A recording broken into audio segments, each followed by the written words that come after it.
प्यारे बच्चों और दोस्तों, एक बार फिर से आप लोगों के सामने रीजनिंग की बहुत ही इंटरेस्टिंग और धमाकेदार वीडियो लेकर के हर बार की तरह इस वीडियो में भी हम लोग टॉप 20 क्वेश्चन को सॉल्व करने वाले हैं। ये जो आपके सामने टॉप 20 क्वेश्चन है आपके SSC, railway, bank, UP police constable, BEd, RPF और भी बहुत सारे जो गवर्नमेंट जॉब के एग्जाम या फिर एंट्रेंस के एग्जाम होते हैं उन्हीं में पूछे जाते हैं। खासकर जो दोस्तों रेलवे की एग्जाम की तैयारी कर रहे हैं, जिसमें आपका एनटीपीसी हो गया, ग्रुप डी हो गया, आरपीएफ हो गया, इसके अब एग्जाम बचे हुए हैं। अगर इनकी तैयारी कर रहे हैं या फिर एसएससी जीडी की भी तैयारी करें तो ये वीडियो उन लोगों के लिए धमाकेदार होने वाली है। तो चलिए धीरे न करते स्टार्ट करते अपने पहले क्वेश्चन से। हर क्वेश्चन को दोस्तों बेसिक कंसेप्ट और ट्रिक के साथ सीखने वाले हैं। यहाँ पर हमारा पहला क्वेश्चन क्या कर रहा है, उस विकल्प का चयन करें जिसका तीसरे पद के साथ वही संबंध है जो दूसरे पद का पहले पद से है। यानी मधुमक्खी का संबंध जैसे शहद से है वैसे ही फूल का संबंध यहाँ पर किससे होगा। देखिए, शब्द एनोलॉजी, नंबर एनोलॉजी, अक्षर एनोलॉजी, जो भी कहिए, इस तरीके के जितने भी क्वेश्चन होते हैं इनका मतलब यही होता है। लेफ्ट साइड जो लॉजिक कंसेप्ट लगा हुआ है, राइट साइड भी वही लगेगा। यानी मधुमक्खी और शहद, देखिए इनमें क्या रिलेशन है। मधुमक्खी शहद, आप जानते हैं मधुमक्खी क्या देती है, शहद देती है, इतना क्लियर है। ऐसे ही फूल क्या देता है, ऐसे ही सोचिए कि फूल क्या देता है और इसका आंसर कमेंट कीजिए। बहुत आसान है, कुछ है नहीं इस क्वेश्चन में। तो आप कहेंगे पंखुड़ी देता है, बिल्कुल पंखुड़ी नहीं देता है। मधुमक्खी अपनी पंख तो निकाल के देती नहीं है कि जो है फूल का पंखुड़ी से सोचेंगे, नहीं। फल बिल्कुल नहीं। खुशबू, हाँ, देखिए मधुमक्खी जैसे शहद देती है, फूल वैसे ही खुशबू देता है। नेक्स्ट क्वेश्चन देखते हैं। अगला क्वेश्चन क्या कह रहा है। अगला क्वेश्चन कह रहा है दिए गए अक्षर समूह युग्म में पहला अक्षर समूह एक निश्चित तर्क का पालन करते हुए दूसरे अक्षर समूह से संबंधित है। दिए गए युग्मों का ध्यानपूर्वक अध्ययन कीजिए और विकल्पों में से उस युग्म का चयन कीजिए जो समान तर्क का पालन करता हो। मतलब कहने का ये है, जैसे डीएचपी का संबंध एचएलटी से है, ठीक है, एमएसओ का संबंध क्यूडब्ल्यूएस से है, वैसे ही सेम इसी तर्क का, यानी यही सेम लॉजिक कॉन्सेप्ट वाला जोड़ा हमें ढूंढना है इन चारों में। तो सबसे पहले हमें पता करना पड़ेगा कि इनमें संबंध आखिर है क्या। जैसे मान लीजिए कि पहला आपका क्या है, डीएचपी का संबंध किससे बता रहा है, एचएलटी से, ठीक है। तो इनकी नंबरिंग कर दीजिए, सबसे बेस्ट तरीका है। जैसे डी चौथे स्थान पर होता है और एच आपका 8वें पे होता है, पी आपका 16 पे होता है। इसी तरीके से एच देखिए 8वें पे होता है, एल आपका 12 पे होता है, टी आपका 20 पे होता है। अगर डी में देखते हैं दोस्तों, डी 4 से 8 हो रहा है, यानी कि यहाँ पे +4 हो रहा है। एच भी 8 से 12 हो रहा है, यहाँ पर भी +4 हो रहा है। और यही पी से, अब देखिए पी 16 से टी 20 हो रहा है, यहाँ पर भी +4 हो रहा है। +4 की पहले में लॉजिक मिली। अब इसमें देख लेते हैं एमएस वाले में क्या दोस्तों, एमएसओ, ठीक है। एमएसओ से क्या बनना है, क्यूडब्ल्यूएस। चलिए इसे यहाँ पर भी देख लेते हैं। एम 13वें पे होता है, एस आपका 19 पे होता है, ओ आपका 15 पे होता है। यहाँ पे अगर क्यू देखें, क्यू 17 पे होता है, तो 13 4 17 +4 हुआ। डब्ल्यू आपका कितना होता है, 23 पे, एस 19 और डब्ल्यू 23 यानी +4। ओ 15, एस 19, यहाँ पर भी +4, यानी कि इसमें भी +4। अब हम जो है क्या करेंगे, इन चारों ऑप्शन में से ऐसा जोड़ा ढूंढेंगे जो कि पहले वाला दूसरे वाले से 4 अधिक हो। जैसे मान लीजिए कि एस है, यहाँ एस 19 है, पहले ही से हम चेक कर लेंगे, और यहाँ पे डब्ल्यू 23 है, यहाँ पे 19 4 23, यहाँ पर तो मामला पहला ही मिल गया 23। लेकिन यहाँ पर देखिए ई 5 पे होता है और ओ 15 पे होता है, यहाँ पे 4 वाला लॉजिक काम नहीं करेगा, फेल हो गया। अब यहाँ पर देखिए एस डब्ल्यू, ठीक है, यहाँ पर 4 प्लस है, के आपका 11 होता है और ओ 15 होता है, यहाँ पर भी +4 है। एफ आपका 6 होता है, जे 10 होता है, यहाँ पर भी +4 है। यानी बी ऐसा ऑप्शन दिख रहा है जिसमें क्या है, सब में +4 करके आगे का आपका अक्षर बन रहा है। तो यहाँ पर क्लियर हो गया, option B is the right answer. Next अगला देखिए, नंबर एनोलॉजी का क्वेश्चन है। इसमें भी वही चीज़ है, 4 के बजाय 6 दिया हुआ, कोई फर्क नहीं पड़ता। जैसे पहले का दूसरे से संबंध, तीसरे का चौथे से संबंध, वही 5वें का छठे से, यहाँ पे क्या संबंध होगा। देखिए 72 से 90 कैसे बना है, हमें ये जानना है। तो इसमें मैं बताता हूँ कि जैसे मान लीजिए कि प्लस वाले भी ट्रिक अप्लाई करिए, ठीक है, गुड़े वाला भी अप्लाई करके देखिए, स्क्वायर वाला भी और क्यूब वाला भी। यहाँ पे प्रैक्टिस में आप अपना दिमाग चारों तरफ दौड़ा लीजिए, क्योंकि एग्जाम में ज़्यादा प्रैक्टिस किए रहेंगे तो इतना दौड़ाने की जरूरत नहीं, देखते ही आंसर आ जाएगा कि हाँ इसमें तो ये वाली ट्रिक लगेगी। अब 72 से 90 बन रहा है, इसमें आप क्या लगा सकते हैं, आप कहेंगे कि इसमें प्लस वाली ट्रिक लगाइए और +18 इसमें होगा, +18 होगा, चलिए ठीक है। लेकिन यहाँ पर अगर देखें 110 से 132 में तो +22 करीब हो रहा है, ठीक है। तो अगर 18 है 22 है, इस हिसाब से देखें तो कोई लॉजिक बन रही है, नहीं बन रही। अगर इसमें 18 प्लस था तो इसमें भी 18 ही प्लस होना चाहिए था उस हिसाब से। अगर इसलिए कि आप जानते हैं कि जो पहले में काम करता है दूसरे में भी वही, तीसरे में भी वही, सेम। ऐसा नहीं अलग थलग इसमें कुछ और किए तो उसमें कुछ और करना पड़ेगा, नहीं। अब थोड़ा सा इसको अलग से हट करके मैं समझा रहा हूँ। देखिए ये थोड़ा हट करके है ही, इस क्वेश्चन का आंसर आपका थोड़ा सा यूनिक टाइप है ये क्वेश्चन। देखिए यहाँ पे 72 था, 72 को हम ऐसे 2 भाग में तोड़ेंगे, यानी इसका ऐसा गुणनखंड बनाएंगे जिनके बीच का अंतर 1 होगा। आप कहेंगे कि 8 और 9 इन्हीं का गुणा कर दीजिए, 72 आ जाएगा, ठीक है। 72 से बन क्या रहा है, 90 बन रहा है। अब 90 को भी ऐसे 2 पार्ट में डिवाइड कीजिए जिनका अंतर हो, एक हो आप कहेंगे कि 9 और 10। ठीक, कब बन कैसे रहा, जैसे 8 से 9 बना, 9 से फिर 10 बना, एक एक का अंतर इसमें हो रहा है। 8 + 1 9, 9 + 1 देखिए इस तरीके से जा रहा है। क्लियर है यहाँ पर, देखिए 8 में 1 जोड़ा 9, इन दोनों का गुणा किया 72 आया, फिर इसी 9 को उठाया और उसमें 1 प्लस करके 10 का गुणा किया 90 आ गया। यानी कि इस तर्क से अगर हम चलते हैं तो अगर आप यहाँ पर देखते हैं 132 तो 110 जो बना होगा इसका 10 उठाया होगा पहला वाला और इसमें 1 ज़्यादा, यानी 11 का गुणा करने पर 110 आना चाहिए हर हाल में, जिस हिसाब से हम चल रहे हैं, यानी जिस हिसाब से मैं सोच रहा हूँ। तो 11 दहा में 110 बिल्कुल सही है। अब इसको बनाने के लिए इसका 11 वाला पहला उठना चाहिए और उससे 1 ज़्यादा 12 का गुणा करने पर 132 बनना चाहिए। बिल्कुल सही है, बना है। अब 156 में भी वही चीज़ देख लेते हैं और हमारा आंसर आ जाएगा यहाँ से। अगर 156 बनाना तो इसका 12 यहाँ पे गुणा, किससे गुणा करना पड़ेगा, इससे 1 ज़्यादा से 13 से। तो देखिए 12 का 13 में गुणा करके देख लीजिए, 12 3 36, 12 करने 12 3 15, बिल्कुल सही है। यानी नेक्स्ट स्टेप क्या होगा, इसका 13 उठेगा और उससे 1 ज़्यादा यानी 14 का गुणा होगा। अब 13 और 14 का गुणा करके देख लीजिए, 13 चौको 72, 13 चौको 52 आपका हो जाएगा और 13 करने 13, 13 और 5 दोस्तों कितना हो जाएगा आपका 18, 182। कितना हो गया 182। देखिए कहाँ है, option A is the right answer. Clear हो गई बात। नेक्स्ट, तो कुछ अलग यूनिक क्वेश्चन मैं हर वीडियो में कराता रहता हूँ ताकि उस टाइप की सोच आपकी बने, इसलिए कि आपके सामने रहेगा, उसका आंसर आता रहेगा लेकिन समझ में नहीं आएगा कि आप करें तो क्या करें। ठीक है, अगर किए रहेंगे क्वेश्चन तो वही क्वेश्चन आपको बहुत आसान हो जाएगा। कोडिंग डिकोडिंग का क्वेश्चन है, करिए दी J = 17 N = 13 तो जूनियर बराबर क्या होगा। तो यहाँ से देखने से देखिए इस टाइप के क्वेश्चन में कोडिंग डिकोडिंग, एक तो सीरियल क्रम वाला देखिए या तो उल्टे क्रम वाला देखिए। ठीक है, इस तरीके के सोचिए अपने हिसाब से। जैसे जे अगर आप देखते हैं तो 10वें स्थान पर होता है सीरियल क्रम में, लेकिन अगर इसका उल्टा क्रम देखें तो जे 17वें स्थान पर होता है, क्योंकि इसका उल्टा क्यों होता है, जे का उल्टा नंबर 17 होता है। तो वही जे यहाँ पे जब 17 दे दिया, अगर आपको उल्टा क्रम याद होता तो तुरंत आप समझ गए होते तो ये तो उल्टा क्रम चल रहा है, क्योंकि एन जो होता है सीधे क्रम में तो 14वें नंबर पर होता है, लेकिन उल्टे क्रम में 13वें, यानी क्योंकि इसका उल्टा एम होता है और एम 13वें नंबर पर होता है। बस आपका जूनियर का आंसर आ चुका है, क्योंकि जूनियर में देखिए जे ऑलरेडी 17 दे चुका है तो जे हम 17 लिख लेंगे। यू का उल्टा एफ होता है, एफ 6ठे स्थान पर होता है, यानी 17 के बाद हम 6 लिखेंगे। उसके बाद एन है, एन का उल्टा 13 दिया हुआ है, उसको कुछ करने की जरूरत ही नहीं है। उसके बाद आई है, आई का उल्टा आर होता है, आर 18वें स्थान पर होता है, और ओ का उल्टा एल होता है, एल 12वें पे होता है, और आर का आई 9वें पे होता है। बस ये आपका आंसर हो चुका है, बस हो गया काम खत्म। देखिए 17 6 13 18 12 9, option D is the right answer. अगला क्वेश्चन यहाँ पर आपका दोस्तों देखिए कोडिंग डिकोडिंग का ये भी क्वेश्चन है, और इस टाइप के भी क्वेश्चन पूछता है आपके एग्जाम में। क्या कह रहे हैं, किसी निश्चित कूट भाषा में राम इज बॉय को, ये जरूरी नहीं इसका प्रोनाउंसिएशन सही हो, कॉज WSAX EDC लिखा हुआ है।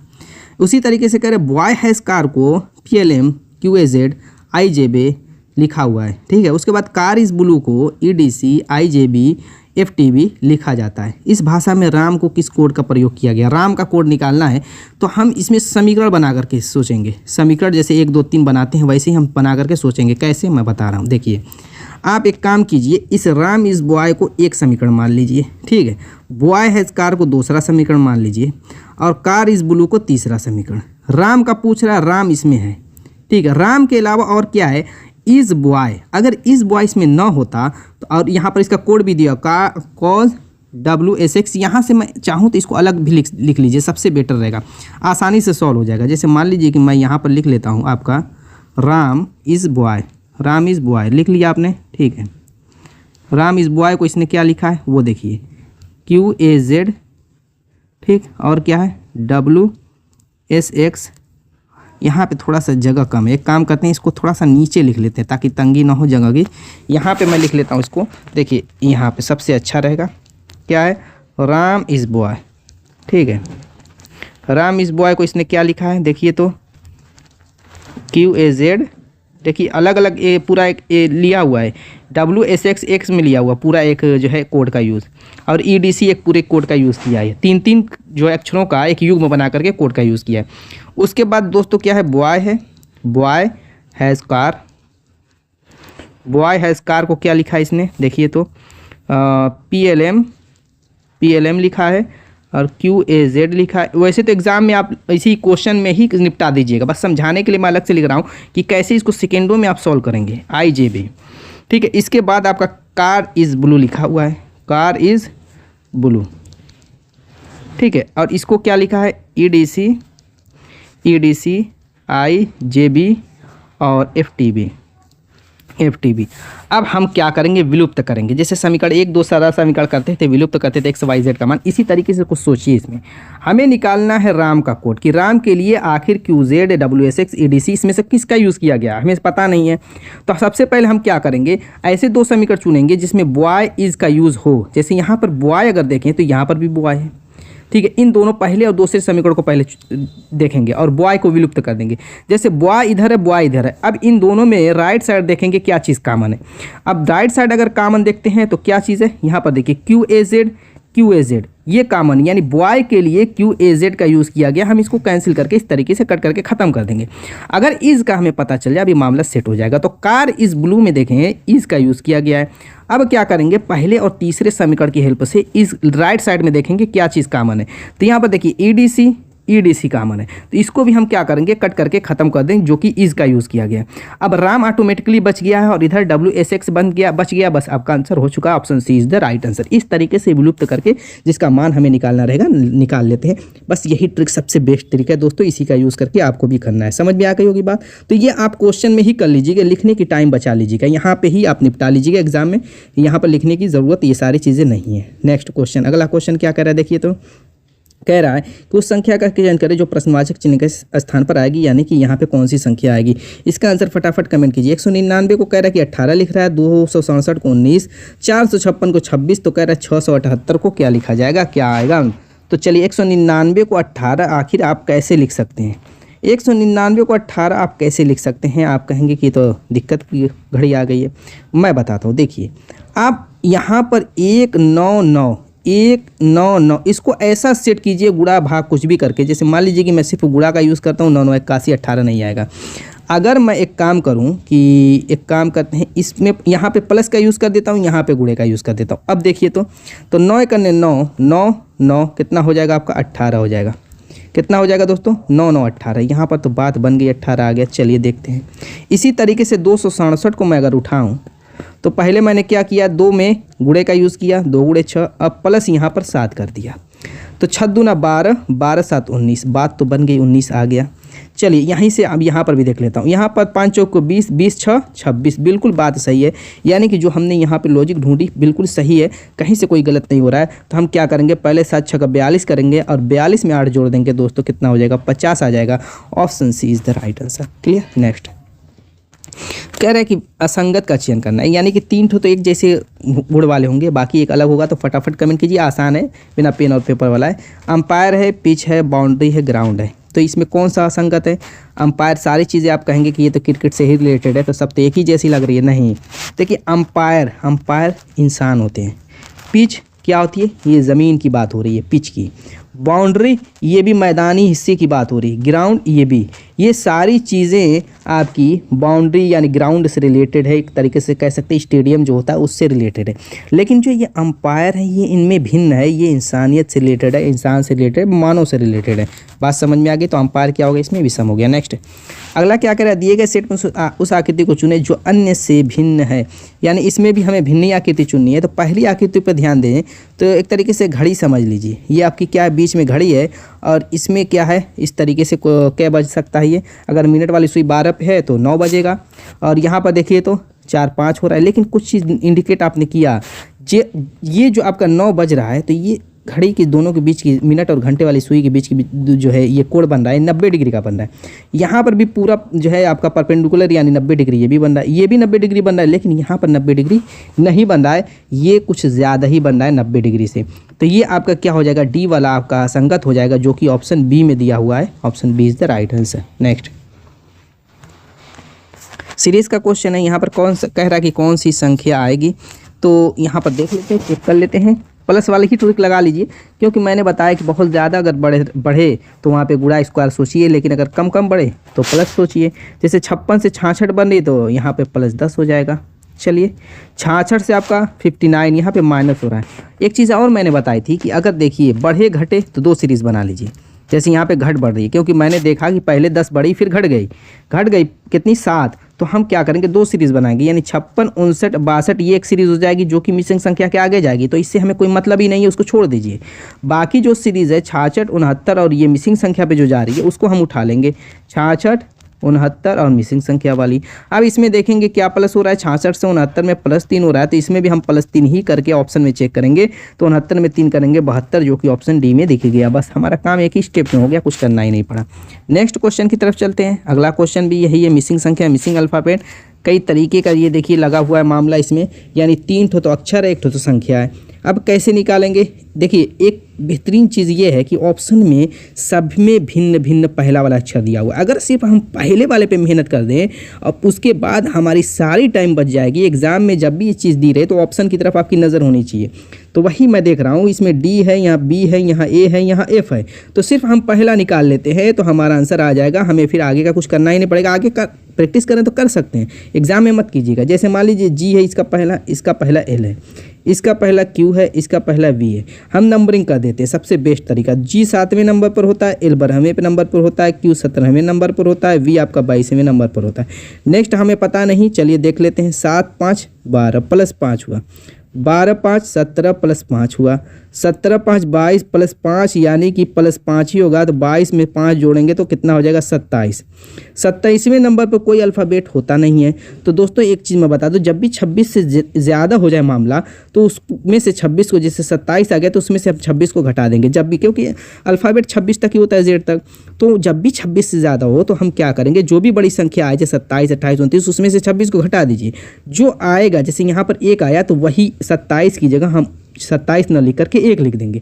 अब पहले स्थान पे आपको पता ही है क्या आता है, ए आता है। काम खत्म, आंसर हो चुका है। Option C is the right answer, उसी में पहला ए है। अब हमें कुछ ढूंढने की ज़रूरत ही नहीं है। आप चाहें तो कोशिश कीजिए, आगे कीजिए, प्रैक्टिस कर रहे हैं, प्रैक्टिस करके कमेंट कीजिए क्या AYX 26 सही है कि नहीं है। ये आपका काम है, बाकी तो मैंने बता दिया एग्ज़ाम के लिए। ठीक है, समझ में आ गई बात। नेक्स्ट आगे क्या करें, नीचे दिए गए पैटर्न का ध्यानपूर्वक अध्ययन करें और उस संख्या का चयन करें जो इसमें प्रश्नवाचक चिन्ह के स्थान पर आएगी, यानी यहाँ पे। देखिए जब भी फिगर वाले क्वेश्चन में ऐसा क्वेश्चन आता है तो मैं यही कहता हूँ कि जहाँ पे संख्या गायब रहे अन्य फिगर में उसी पोजीशन पे संख्याओं पे ध्यान दीजिए, उसी पोजीशन पे कि ये आई कैसे संख्या, जैसे 9, 45, 26 आई कैसे, जैसे आई वही ट्रिक अप्लाई कर दीजिए। आप सोचेंगे नीचे 3 3 है तो क्या करते हैं, 3 3 को जोड़ेंगे 6 आएगा, मामला सेट नहीं हो रहा है। अगर दोनों का स्क्वायर एक गुणा कर देते हैं, अगर दोनों का गुणा करते हैं तो 3 3 9 आ जाएगा। यहाँ पर गुणा करते हैं तो 9 3 27 होगा, 45 नहीं आएगा। एक और तरीका ये है कि दोनों का स्क्वायर कर दीजिए। जैसे मान लीजिए मैं 3 का स्क्वायर करता हूँ तो 9, फिर इस 3 का भी स्क्वायर करता हूँ तो 9, दोनों को जोड़ देता हूँ तो 18 आएगा, 9 की 9। तो फिर उसका आधा कर देते हैं, दोनों का स्क्वायर करके जोड़ के आधा करेंगे तो 9 आ जाएगा, 9 आ जाएगा। चलिए यही काम यहाँ पर भी करते हैं। 3 का स्क्वायर यहाँ पर करेंगे 9, इस 9 का स्क्वायर करेंगे 81, दोनों को जोड़ेंगे और उसका आधा करेंगे। 81 और 9 दोस्तों 90, 90 का आधा 45 आ गया। बिल्कुल सही है, बिल्कुल सही जा रहे हैं। यहाँ पर फिर 4 का स्क्वायर, 4 चौक को 16, फिर 6 का स्क्वायर 36 बटे में 2, 36 10 46, 46 और 2 तो 6 52, 52 का आधा 26 हो गया। तो अब इसका आंसर तो आप लोग कमेंट कर ही सकते हैं इसी ट्रिक से, कोई दिक्कत है नहीं, सारी चीज़ें तो मैंने बता दी है। नेक्स्ट क्वेश्चन देखते हैं। अगला क्वेश्चन दिशा दूरी का क्वेश्चन है। इसमें देखिए क्या कह रहा है, पहले कुछ समझते हैं। पहले समझने से पहले दिशा दूरी के बारे में थोड़ा सा नॉलेज ले लेते हैं। जैसे दाहिनी साइड पूरब होता है आपका, ठीक है, दाहिनी साइड क्या होता है पूरब, बाईं साइड पश्चिम, नीचे आपका दक्षिण, ऊपर आपका उत्तर होता है, ठीक है। अब देखिए उत्तर पूरब के बीच की दिशा को उत्तर पूरब, उत्तर पश्चिम के बीच की दिशा को उत्तर पश्चिम, दक्षिण पश्चिम के बीच की दिशा को दक्षिण पश्चिम, ठीक है। इस तरीके से दिशाओं को जानते हैं और दक्षिण पूरब के बीच की दिशा को दक्षिण पूरब कहते हैं। ये 8 दिशाएं होती हैं, इसी पे हमारा काम चलता है मामला। कह रहा रजनी का मुख उत्तर पश्चिम की ओर था। रजनी का मुख किधर था, उत्तर पश्चिम। उत्तर पश्चिम किधर था, इधर है। देखिए उत्तर पश्चिम किधर है, इधर है। देखिए मैप में उत्तर पश्चिम किधर है, इधर है। उत्तर पश्चिम की ओर रजनी का मुख था। कह रहा कि वो 5 मीटर चली, यानी कि इधर मुख था और 5 मीटर मान लेते हैं कितना चली, ऐसे ऐसे 5 मीटर चली, ठीक है। कह रहा फिर वो बाएं मुड़ गई और 3 मीटर चली। एकदम जब दाएं बाएं मुड़ने के लिए पूरा 90 डिग्री मुड़ेंगे, ठीक है, तो बाएं मुड़ने के लिए कहेगा तो आप किधर मुड़ेंगे, ऐसे ही आप अपने बाएं मुड़ जाएंगे। और ये एंगल का ध्यान दीजिएगा, ये 90 डिग्री पूरा होना चाहिए। क्या कह रहा है कि ये बाएं मुड़ी और 3 मीटर चली, ठीक। इसके बाद वो दाएं मुड़ी और 8 मीटर चलकर रुक गई।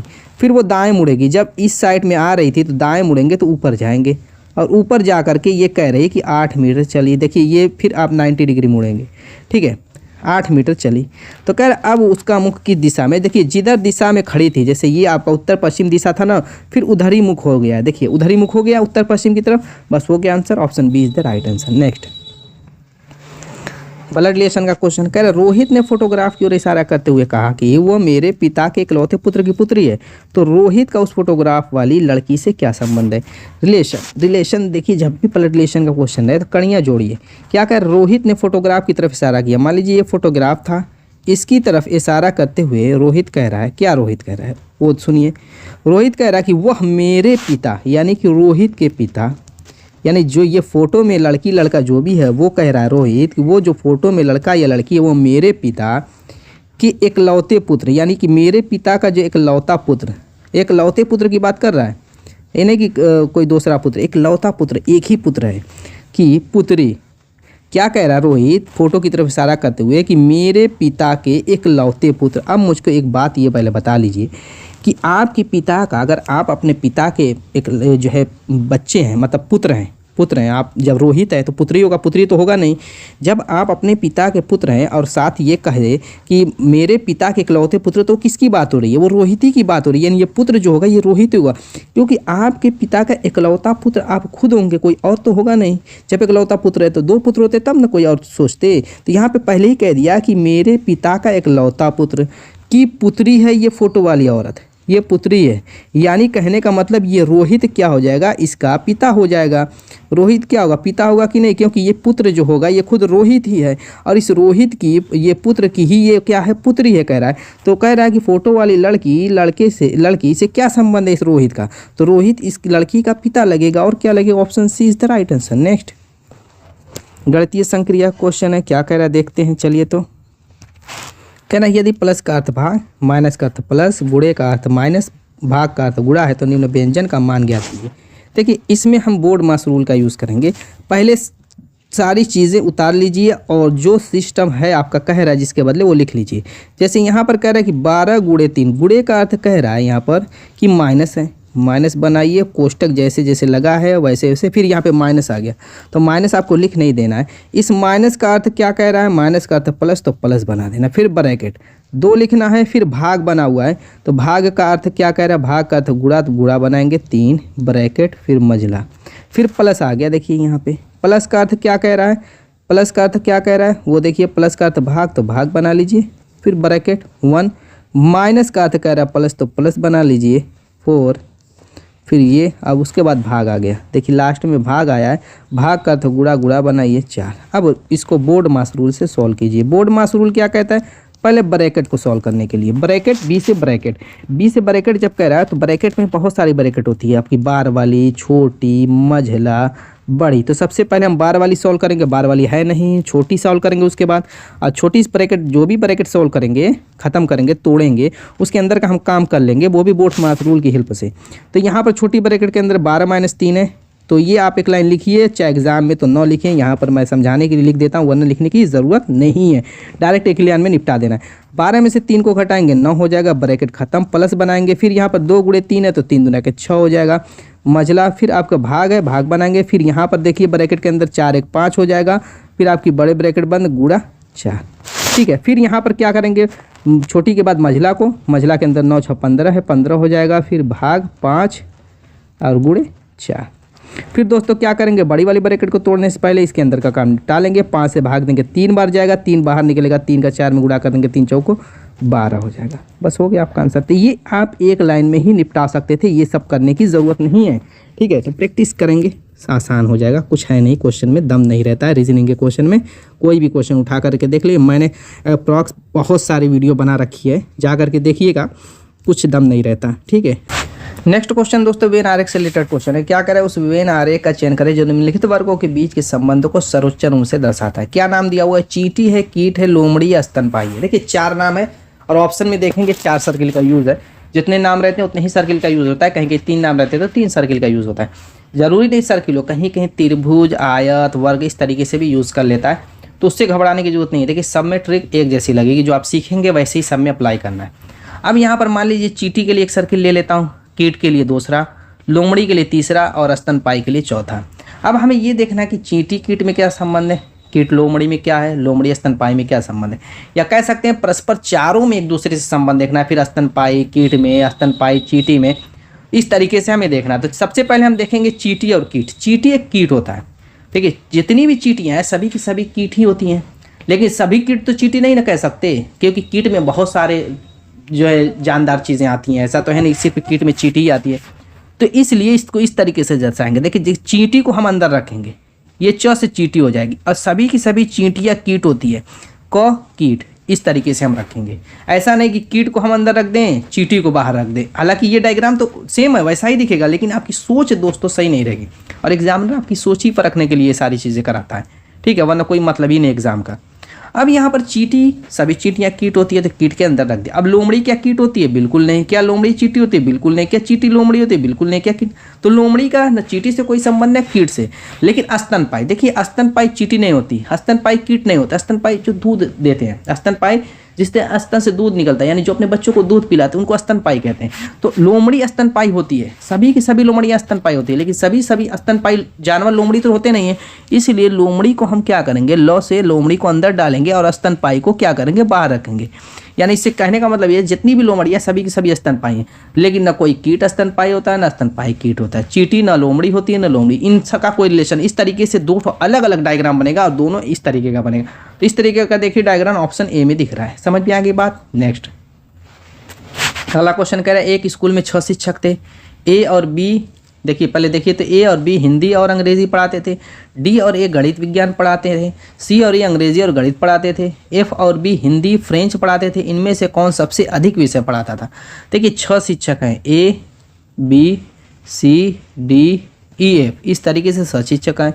कह रहा है कि ए और बी शिक्षक क्या है, हिंदी और अंग्रेजी पढ़ाते हैं। यानी कि ए जो है हिंदी भी पढ़ा रहा है, इंग्लिश भी पढ़ा रहा है, और बी भी क्या कर रहा है, हिंदी भी पढ़ा रहा है, इंग्लिश पढ़ा रहा है। चलिए आगे क्या कर रहा है, डी और ए गणित और विज्ञान पढ़ाते हैं। डी और ए, डी क्या पढ़ा रहा है, गणित और विज्ञान, मैथ और साइंस पढ़ा रहा है। और ए भी क्या कर रहा है, मैथ और साइंस पढ़ा रहा है, मैथ और साइंस भी पढ़ा रहा है, हिंदी इंग्लिश भी। ए जो है इस तरीके से 4 सब्जेक्ट हो गया, और डी क्या कर रहा है, मैथ और साइंस पढ़ा रहे हैं। इसी तरीके से बारी बारी पढ़ते जाएंगे, क्वेश्चन में जो कह रहा है उस हिसाब से इस सब में इंडिकेट करते जाएंगे, ऐसे रखते जाएंगे। सी और ई अंग्रेजी और गणित पढ़ाते हैं। क्या कह रहा है कि सी और ई अंग्रेजी, इंग्लिश और मैथ पढ़ाते हैं। सी और ई इंग्लिश और मैथ पढ़ाते हैं। ठीक, क्लियर हो गई बात। इस तरीके से हमने क्या किया, सब में रख दिया। आगे एफ के बारे में कुछ कह रहा है। हाँ, कह रहा है एफ और बी हिंदी और फ्रेंच पढ़ाते हैं।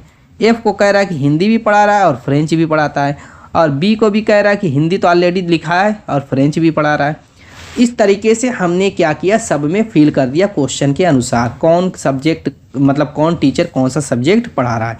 तो कह रहा है इनमें से कौन सबसे अधिक विषय पढ़ाता है। तो सिर्फ ए ही ऐसा बंदा है, ए ही ऐसा टीचर है जो कि 4 सब्जेक्ट पढ़ा रहा है, वरना बी 3 पढ़ा रहा है, बाकी 2 पढ़ा रहा है। तो सबसे ज़्यादा विषय पढ़ाने वाला ए है, तो option C is the right answer. देखिए मज़ेदार मैंने बना दिया इस क्वेश्चन को, इस तरीके से करेंगे, कन्फ्यूज़न सारी खत्म हो गई। अलग अलग हमने सेट कर दिया, तो सारी कन्फ्यूज़न इस क्वेश्चन की अब खत्म हो गई, वरना कन्फ्यूज में पढ़ रहे थे कौन क्या क्या कैसे कह रहा है। नेक्स्ट क्वेश्चन सिलोजिज्म का क्वेश्चन है, न्याय और निगमन क्या है। कथन में, कथन के हिसाब से डायग्राम बनाएंगे, अभी क्वेश्चन सॉल्व हो जाएगा। कथन क्या कह रहा है, सभी लड़के लड़कियाँ, क्या कह रहा है, जितने भी लड़के हैं, मैंने इसको लॉ बना दिया, लड़के, सभी लड़कों को कह रहा है कि लड़कियां हैं, तो इसको हम क्या करेंगे, लड़कियों के अंदर ही रखेंगे। क्या करेंगे, लड़कियों के अंदर सभी लड़कों को डाल देंगे। आगे कह रहे सभी नर्तक लड़के हैं। अब जितने भी नर्तक हैं उसको हम क्या करेंगे, लड़के के अंदर डाल देंगे। ये नर्तक हो गया। देखिए क्वेश्चन में बाद में नर्तक वाला किया है, तो इसीलिए थोड़ा सा डायग्राम को हमेशा बड़ा बनाइएगा, ताकि बाद में किसी को अंदर एडजस्ट करना रहे तो आप कर लें। अगर लड़की को इतना छोटा बना देते और फिर लड़कियों को ऐसे बनाते, तो फिर नर्तक को अंदर रखने के लिए थोड़ा सा दिक्कत करनी पड़ती, आपको फिर से दोबारा बनाना पड़ता। ठीक है, तो इन सारी बातों का ख्याल करना है। क्या कह रहा था, पहला सेंटेंस ये कह रहा था, पहला कथन कि सभी लड़के लड़कियाँ हैं। तो जितने भी लड़के थे, जैसे यहाँ पर मैं ग्रीन बनाता, जितने भी ये ग्रीन कलर का लड़का है, इन सबको लड़कियों के अंदर मैंने डाल दिया। जब सभी को कहेगा तो उसके अंदर हमें इस तरीके से डाल देना है। फिर दूसरा कथन कह रहा था कि सभी नर्तक लड़के हैं, तो जितने भी नर्तक हैं हम लड़के के अंदर उसको डाल देंगे। ऐसे ब्लू कलर वाला नर्तक को क्या किया मैंने, लड़कों के अंदर डाल दिया। 2 कथन हो गया। तीसरा कथन पढ़ते हैं, कह रहे कोई भी लड़की गायक नहीं है। अब ये लड़की है, ये पूरा का पूरा पार्ट जो है लड़कियों वाला ही है, ऐसा नहीं है कि नहीं है। लड़कियों के अंदर आपका लड़के भी आ गए, नर्तक भी आ गए, तो जितना पार्ट है सभी लड़कियों का है। तो इन लड़कियों के जितने पार्ट है उससे भिन्न हमें किसका बनाना है, गायक का बनाना है, क्योंकि तीसरा कथन कह रहा है कि कोई भी लड़की गायक नहीं है। तो हम क्या करेंगे, यहाँ पर गायक वाला बना देंगे। ये आपका ग से गायक हो गया। क्लियर होगी बात। अब चलिए क्वेश्चन निष्कर्ष की तरफ चलते हैं, मिला के देखते हैं कौन सा निष्कर्ष सही है गलत है डायग्राम से। कह रहा है कि कुछ लड़के गायक हैं। क्या कह रहा है, कुछ लड़के गायक हैं। यहाँ पर लड़का है, यहाँ पर गायक है। पहले ही कह दिया कि कोई भी लड़की गायक नहीं है। अब लड़कियों के अंदर ही तो लड़का आया है, ऐसा तो कहे नहीं कि लड़का अलग है, क्योंकि पहले ही कथन में भी कह चुका है कि सभी लड़के लड़कियाँ हैं। जब ये सभी लड़के लड़कियाँ हो गए और जब कथन में ये भी कह रहा है कि कोई भी लड़की गायक नहीं है, तो फिर दोस्तों यहाँ पर कह रहा है निष्कर्ष में कुछ लड़के गायक है। कि सही हो सकता है? बिल्कुल नहीं, ये तो 100% गलत बात है, डायग्राम से भी नहीं मिल रहा है। ठीक है, दूसरा क्या कह रहा है, कोई भी गायक नर्तक नहीं है। अब यहाँ पर नर्तक है, यहाँ पर गायक है, तो जब सभी का सभी नर्तक लड़के हैं और सभी के लड़के लड़कियाँ हैं, तो दोस्तों जाहिर सी बात है कोई नर्तक गायक नहीं होगा। ये तो बात बिल्कुल 100% सही मुझको लग रही है। कोई गलत है? डायग्राम से भी दिख रहा है कि कोई नर्तक गायक का कोई संबंध नहीं है, उनका कोई टच है, तो कोई भी गायक नर्तक नहीं है। बात सही है, केवल निष्कर्ष 2 निकलता है, केवल निष्कर्ष 2 पालन करता है। Option D is the right answer. Next question की तरफ चलते हैं। अगला क्वेश्चन देखिए तो क्या कह रहा है। कह रहा है कि एक प्रतीक्षा क्षेत्र में उत्तर की ओर मुख करके खड़े लोगों की एक पंक्ति में, उत्तर की ओर जब भी मुख रहेगा, इधर ऐसे ऐसे जब भी मुख रहेगा, एक बात बता दूं, जिधर आपका दायां उधर उनका भी दायां होगा, जिधर आपका बायां उनका भी उधर ही बायां होगा। ठीक है, उत्तर की तरफ मुख रहेगा। तो कह रहा है कि एक प्रतीक्षा क्षेत्र में उत्तर की ओर मुख करके खड़े लोगों की एक पंक्ति में हरि पंक्ति के बाएं सिरे से 7वें स्थान पर है। क्या कह रहा है, बाएं सिरे से हरि चौथे स्थान पर है, 7वें स्थान पर है। कौन? हरि। पंक्ति के बाएं सिरे से 7वें स्थान पर इस तरीके से खड़ा है। आगे कह रहा है और तथा उसके और पंक्ति के ठीक बीच में खड़े व्यक्ति, मान लेते कि पंक्ति के ठीक बीच में, मान ली इतनी बड़ी पंक्ति के ठीक बीच में एक कोई व्यक्ति खड़ा है, जिसको हम क्या एस मान लेते हैं। एस नाम का कोई बंदा है जो पंक्ति के बिल्कुल बीच में खड़ा है। इसको मैं कलर चेंज करके दिखा देता हूँ इस तरीके से। ठीक है, ये बिल्कुल मिड पॉइंट में खड़ा है। कह रहा है, क्या कह रहा है, हरी पंक्ति के बाएं सिरे से 7वें स्थान पर तथा उसके और पंक्ति के ठीक बीच में खड़े व्यक्ति के बीच में 3 लोग हैं। यानी कि ये जो व्यक्ति बीच में है और ये हरी, इन दोनों के बीच में कितने व्यक्ति हैं? 1 2 3 व्यक्ति हैं। इन दोनों के एच और एस के बीच में 3 व्यक्ति हैं। कह रहा पंक्ति में कितने व्यक्ति खड़े हैं। अब मान लीजिए कि हरि 7वें स्थान पर है, फिर एक ठो यहाँ पर खड़ा है 8वां, एक ठो यहाँ पर खड़ा है 9वां, यहाँ पर खड़ा है 10वां। यानी जो बीच में व्यक्ति खड़ा है वो 11वें पोजीशन पे होगा कि नहीं होगा। 11वें पोजीशन में जब ये व्यक्ति बीच वाला है तो इसका मतलब इसके बाएं साइड में 10 बंदे होंगे, इसके दाएं साइड में 10 बंदे होंगे, तभी तो ये बीच में 11वें पोजीशन पे होगा। यानी टोटल 10 इधर 20 और बीच में ये 21 हो गए टोटल बंदे। Option B is the right answer. बस हो गया आंसर, 20 वाले ही से हमारा आंसर आ गया। मजा आई होगी। क्लियर है। नेक्स्ट अगला कैलेंडर का क्वेश्चन है। कह रहा 15 नवंबर 2018 को गुरुवार है, तो 15 नवंबर 2021 को कौन सा दिन होगा। जब भी 1 साल का पूरा अंतर हो, जैसे 2018 और पूछे 15 नवंबर 2019 को कौन सा दिन होगा, तो जो गुरुवार मान लीजिए कि यहाँ पर दिया हुआ है 2018 को गुरुवार दिया हुआ, तो यहाँ पर कौन होगा, 1 दिन प्लस कर दीजिए। पूरे 1 साल का अंतर हो तो 1 दिन प्लस कर देंगे, यानी गुरुवार के बजाय शुक्रवार हो जाएगा। यानी 15 नवंबर 2019 को कौन सा दिन होगा, शुक्रवार। लेकिन यहाँ पर 2019 न दे करके 2021 दिया है, तो जय साल का गैप है उतना प्लस कीजिए। लेकिन एक चीज़ अभी रुकना है दोस्तों, स्किप मत कीजिए वरना एग्जाम में आप गलत कर बैठेंगे। 2018 से 2021 के बीच में आप कहेंगे 3 साल का अंतर है। हम गुरुवार में 3 प्लस कर देते हैं, गुरुवार में 3 प्लस कर देते हैं, तो हमारा आंसर हो जाएगा संडे। नहीं, संडे आपका आंसर नहीं होगा, आपका आंसर गलत हो जाएगा। ऐसा क्यों? देखिए, अगर लीप ईयर आ जाए तो वहाँ पे 1 एक्स्ट्रा प्लस कर देंगे, जेठ लीप ईयर आएगा। जैसे मान लें 2018, 19, 20, 2020 में जब हम पहुँचे हैं तो ये 2020 लीप ईयर होता है। लीप ईयर रहेगा तो वहाँ पे 2 प्लस करेंगे। फरवरी अगर उसमें शामिल है तो फरवरी शामिल होना चाहिए, तो यहाँ पे तो फरवरी हर हाल में शामिल होगा क्योंकि 2021 तक हम जा रहे हैं। तो फरवरी अगर शामिल है और लीप ईयर है तो वहाँ पे +2 करेंगे। यानी 2018 से 2021 के बीच 3 प्लस तो करना ही नॉर्मल ईयर के अलावा। अब यहाँ पर लीप ईयर की वजह से एक प्लस एक्स्ट्रा बढ़ जाएगा, यानी कि 2020 वाला हमने इसमें एक ही प्लस किया था, लेकिन एक प्लस लीप ईयर वाले की वजह से जो 28 के बजाय 29 की फरवरी हो जाती है उसकी वजह से एक एक्स्ट्रा बढ़ जाएगा, यानी गुरुवार में 3 के बजाय 4 प्लस करेंगे। जय लीप ईयर रहेगा, अगर 10 साल का अंतर है उसमें 2 लीप ईयर आ रहा है तो 2 एक्स्ट्रा उसमें प्लस करेंगे। इस चीज़ का हमेशा ध्यान रहेगा। बाकी ये चीज़ें सेम रहेंगी, 15 नवंबर 15 दिसंबर जो भी है सेम डेट सेम महीना है, बाकी एक एक प्लस करते जाएंगे 1 साल के अंतर पे, ठीक है। लीप ईयर की वजह से 2, इस चीज़ का ध्यान दीजिएगा। गुरुवार में +4 करेंगे तो क्या हो जाएगा, शुक्र होगा, शनि रवि और दोस्तों सोम। Option B is the right answer. Next यहाँ पर देखिए तो फिगर से रिलेटेड क्वेश्चन है, कर निम्न आकृति में कितने त्रिभुज हैं, इसका आंसर बताइए, फटाफट कमेंट कीजिए। देखिए इसमें एक ही ट्रिक काम करेगी, इसी ट्रिक पे हम क्वेश्चन का आंसर ला लेते हैं। यहाँ पर जैसे इस तरह का फिगर है, 1 2 नंबरिंग कीजिए और इन दोनों को जोड़ दीजिए 3, इसमें त्रिभुज 3 है। अब ऐसा फिगर ढूंढिए, एक तो यहाँ पर है तो इसमें 3 हो गए, एक यहाँ पर है इसमें भी 3 हो गए, और देखिए एक ये बड़ा वाला इसी टाइप का फिगर दिख रहा है, इसमें भी आपका 3 हो गए, ठीक है। अब बाहर वाले को देखते हैं। जैसे मान लीजिए कि ये आपका एक ठो है, एक, ठीक है, एक आपका ये है, एक ये आपका है, ठीक है, और एक आपका ये है, ठीक है। ये आपके बाहर वाले हो गए, उधर के तो 3 वाले हो ही गए थे। इतना हो गया, और कितना हो गया, 3 3 6 3 9 1 10 11 12 13 हो चुका है। अब थोड़ा सा देखते हैं और इसमें देखेंगे 13 के बाद और क्या है। अब देखिए, अब मैं दिखा रहा हूँ आप लोगों को, वो देखिए ये आपका 1 हो गया, 13 1 14, ठीक है, 14 हो गया। अब यहाँ पर देखिए 14, और ये आपका 1 हो गया, 15 हो गया, और देखते रहिए दोस्तों, 15 हो चुका है। अब यहाँ पर आपका एक ये दिखेगा, देखिए एक आपका कलर चेंज करूँगा तब ना दिखेगा, ये वाला देखिए हिस्सा 16। इसी तरीके से एक इधर देखिए ये एक 17, ठीक है, यानी कि टोटल कितने हो गए आपके, 17 हो गए। तो ऑप्शन देखिए B is the right answer. इसके अलावा आप कहीं नहीं देखेगा, देख लीजिएगा 17 ही है, ठीक है। नेक्स्ट अगला आपके लिए है, ये आपको करना है, बस मैं ट्रिक बता देता हूँ। देखिए दर्पण में रूल ये कहता है कि अगर कोई भी अक्षर दिया हो या कुछ भी दिया हो, आकृति हो, वो लेफ़्ट टू राइट चेंज हो जाती है कुछ ऐसे। लेफ़्ट टू राइट क्या होती है, दाएं से बाएं ये चेंज हो जाएगी। तो ये आपकी आकृति ऐसे बनेगी, थोड़ा सा इसको मैं साफ बना देता ऐसे, ठीक है। तो यही रूल अप्लाई करके दोस्तों इसका आंसर आप लोगों को कमेंट करना है। और उम्मीद है कि वीडियो पसंद आएगी। मिलेंगे इस शानदार धमाकेदार के साथ नेक्स्ट वीडियो में, तब तक के लिए बाय बाय।